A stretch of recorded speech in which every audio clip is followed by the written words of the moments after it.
former Mayor Dave Roefaro, once a mayor, always a mayor, Dave Roefaro in studio. That part I'm assuming you agree with. This is a health-related, employee-related. It's not something that you as mayor could really come out and really say a lot without the chief's permission. Do you agree with that? Well, probably, if that's what his legal staff is talking about. Yeah. Well, it's more than that. It's the way it was done, I believe.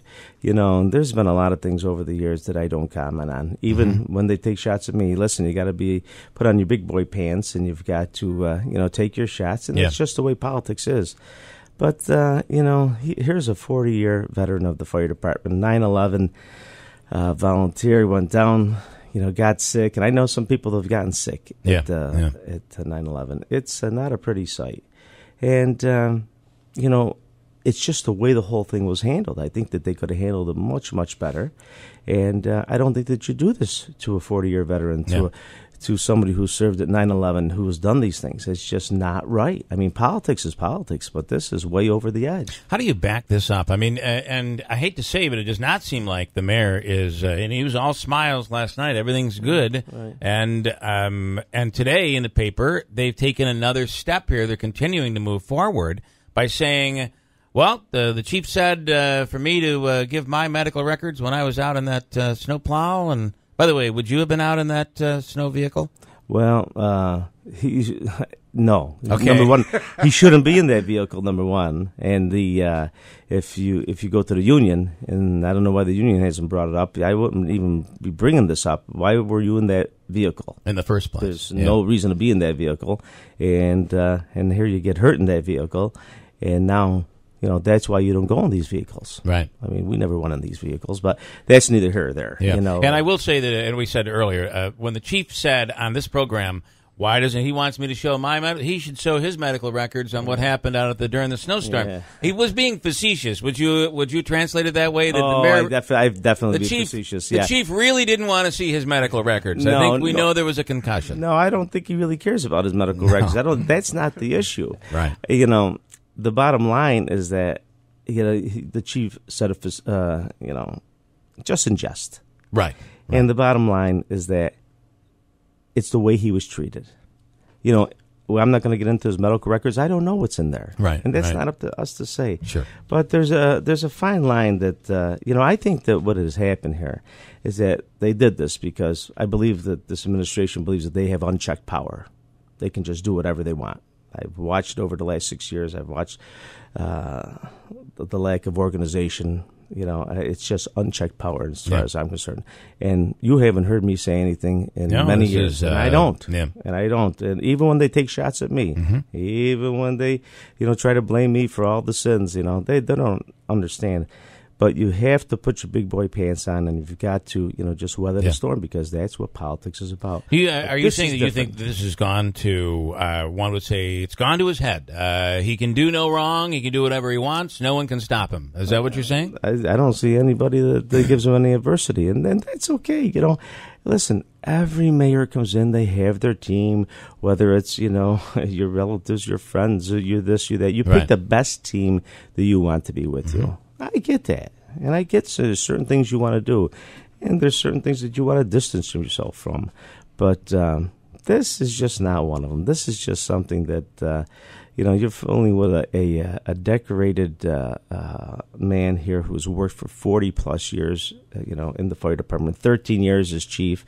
And, listen, I've had my spars with him. Yeah.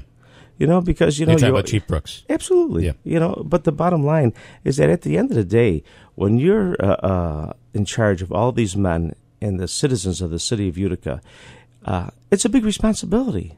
Right. So he's got to make some decisions that, somebody may not like. And, it just goes from there. So even though you could have a difference in opinion, that doesn't make any difference. I mean, we used to spar, but 5 minutes later, we were right back on track. Right. And that's the way you've got to do it. What advice would you give to Mayor Palmieri right now?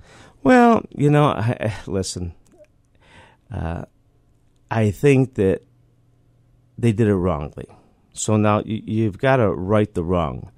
I think coming out offensively as they are, trying to show no fear and no guilt, maybe that's what he feels that he has to do. But I would have taken Chief Brooks back in and say, listen, okay, we did this wrong. Yeah. Let's talk about it.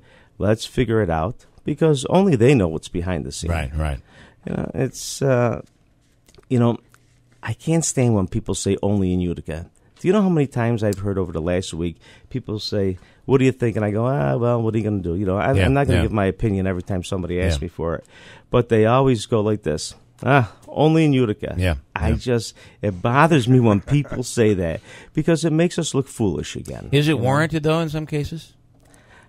It is warranted, and this is a situation where it's warranted, and that's what makes you angered about the situation, is that it is warranted. Because why do you do this? Yeah. But, have you spoken with Chief Brooks? I have not. Yeah. I have not spoken with Chief Brooks, no.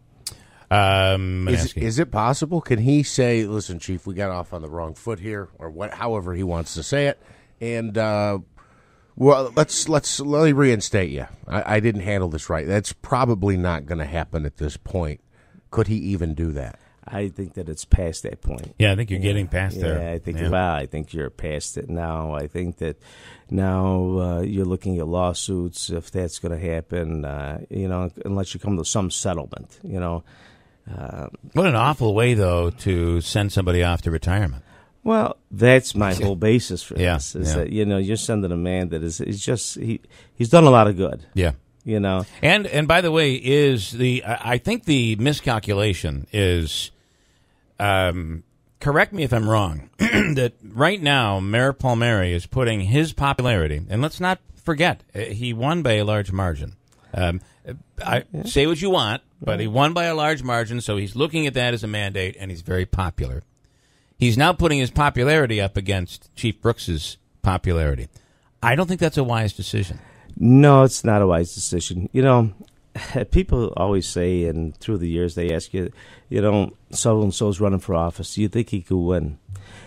It's not about so-and-so. It's about who they run against. Right. Okay? So when you talk about popularity won by a big margin, listen, the bottom line is that who you're running against. So you're saying if it was the mayor versus the mayor, might not have had the same large margin. Had the same outcome. Okay. All right. So I don't, and it's not only this office, it's whatever office is out there. I look at who they're running against, and you can more or less tell, But now taking on Chief Brooks, this is a man, people tell stories of him running into a building, walking up, knowing there's a child inside or someone inside, and coming out with a child in his arms. Right. How do you, and you're talking 9/11, we're talking about cancer, these are things that are all very close to people's hearts. Right. How do you fight that?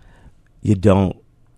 And that's what I'm trying to say. How do you bring this on? I think that they stepped in it this time. But here it goes. It goes back to unchecked power. Listen, I've seen a lot of things over the years, the last 6 years. Listen, I want a 6-figure salary, so they put it out there. Myself and Mayor Julian came out against it. It's not that I'm against a 6-figure salary, but now you do it now. Right. When people are losing their jobs and when people they're fighting to put food on the table and they got to take second and third jobs. Now's not the time for that. Do you have plans to get your feet wet again in the business? Well, Bill, I'm enjoying my life. I got to be honest with you. My private practice, I'm busier than I've ever been. I got 2 grandchildren now that I enjoy immensely. Last year I watched my daughter graduate. And I spent a lot of time with my kids and my grandkids, and I work all the rest of the time. I'll never say never. Right. I'll never say never, but you're enjoying it right now. I am enjoying my life. Yes. Public safety commissioner, should the mayor be the public safety? No, that's one thing strongly that I agree on. There should always be a buffer. The mayor should never be the public safety commissioner. Should always have a public safety commissioner. Should always have that buffer. There should be somebody else that is out there making those decisions. Mm-hmm. The mayor should be running the city. The mayor should be doing the business of the city. He shouldn't be public safety. This mayor wants to be a public safety, walks every Wednesday. Listen, you can only pick up so many rappers, okay, and tell everybody what you're doing. The bottom line is that absolutely not. You should have a public safety commissioner. I'll say it. I said it then. I'll say it now. Right. And if I was the mayor now, you'd have a public safety commissioner. That's big. Because in the long run, that will save you money. Andrew, one final question. So how does what process needs to happen for Chief Brooks to be reinstated if it's not going to be an agreed upon thing between Mayor Palmieri and the chief? That's a long road right there now. It is. It's a long road. Yeah. I mean, you got a lot of legalities. I don't know what's behind that. You know, I listen, you'll end up in court. There'll be lawsuits. Certainly, I'm sure there's violations somewhere in here, I would imagine. But I think it's just a long road. You know, personally, you know, they hired a risk management team, whether it's his nephew that they hired or not. Right. It's none of my business. But, you know, the first thing I would have done is I would have said, you got a 40-year veteran of the fire department, a 9/11 volunteer. Your first thing is, when he tells you he's sick, don't fire him. That would be my first risk management thing that I would say. Okay, is that advice worth $40,000 a year? Well, guess what? I'll do it for nothing. Okay, so you don't. Hold on about that. I think you just did. As a matter of fact, Mayor Dave Roefaro, thank you so much for taking the time. You're very welcome. Appreciate your insight.